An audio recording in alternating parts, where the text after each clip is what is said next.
Stocks are up so far this year, with the S&P 500 seeing over 10% growth so far.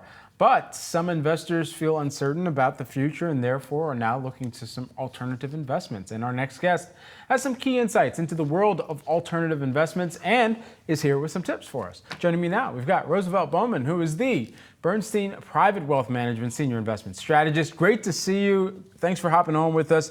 All right, so first and foremost, what are the specific alternative investments that are seeing the most inflows right now? Yeah, thank you for having me, Brad. I think when you look at where the biggest opportunity is, it really does come down to the kind of fallout from the bank stress. So what I mean by that is you look at all of what happened last year with banks coming under pressure, further concerns about increased regulatory pressures. What do they have to do? They shore up their balance sheets. They also probably have to offload assets that they don't want to. That opens up a lot of opportunity for us, not being a bank, being able to look at these high quality assets and buy them at steep discounts.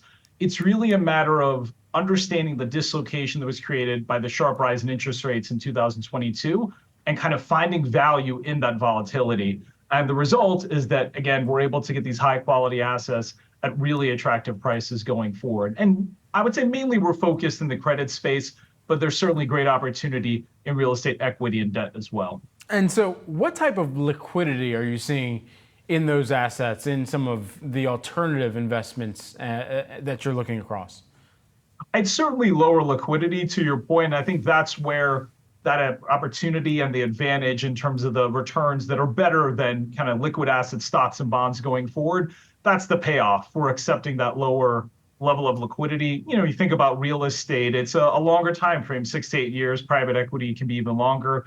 When it comes to private debt, it can be a little bit shorter, where you are seeing distributions a lot faster than maybe the equity investment. So that certainly for investors, that is the trade-off, that you are allowing your capital to be tied up for a little bit longer in exchange for those returns that are above your normal stocks and bonds. And so in comparison to the normal stocks and bonds, is there kind of a rule of thumb or a good barometer to really kind of pair it up against to know what type of return on investment you should be getting in terms of making sure that your investment in an alternative is outpacing what the broader market might be seeing?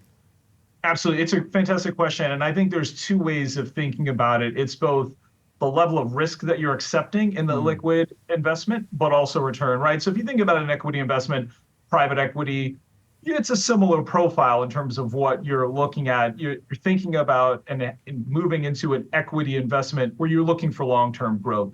So you're looking for that premium over time, maybe 3-4% over the stock market. I think when you look at debt investments where, again, your income levels may be similar, but your volatility is a lot lower, or it's providing you with true diversification compared to the rest of your portfolio. So what I mean by that is if you think about something like private credit, where it's often floating rate debt, you're going to enjoy appreciation in that strategy as interest rates move higher. That's a nice offset to what I would say is your long duration exposure in your equity portfolio, where you're likely going to have a number of growth names that have a negative correlation to higher interest rates. They're going to come under pressure, as we saw in 2022.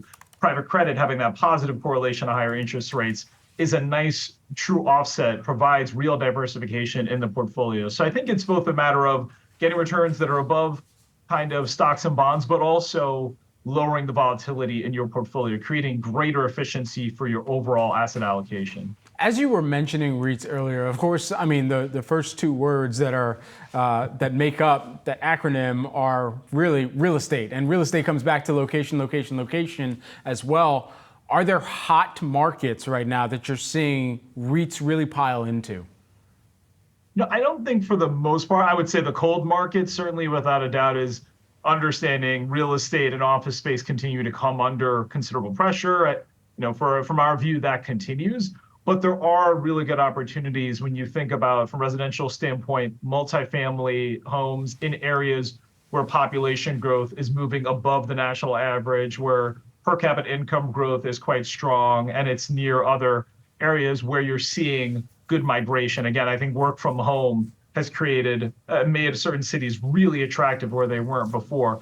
I think the other part of it too, in terms of real estate, if you will, is logistics centers, a kind of interesting sector that would probably be called sleepy before, is really interesting considering all of the e-commerce that we're now engaging in, the kind of just-in-time delivery for a lot of what we're buying online, these logistics centers are becoming more and more important and more valuable from a real estate perspective.